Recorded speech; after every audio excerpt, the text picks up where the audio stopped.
Yanbeyburnu açıkları da tespit edilen düzensiz göçmen grubu.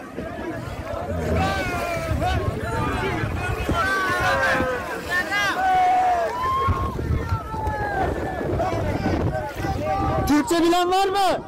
Türkçe bilen var mı? Tamam. Kaç kişisiniz? Kaç kişisiniz? 150 kişi mi var burada? Tamam.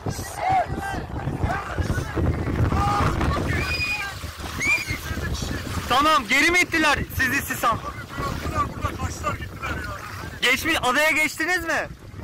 Adaya geçtiniz mi adaya? Tamam. Tamam, şimdi büyük bot da gelecek, hepinizi alacağız. Sakin olun. Tamam. Bot yolda, 2 bot alacağız sizi. Tamam. Sağlık durumu herkesin iyi mi? Sağlık durumu kötü olan yok değil mi? Tamam, ben buradayım. Sakin olun hepiniz. Tamam. Hepinizi alacağız.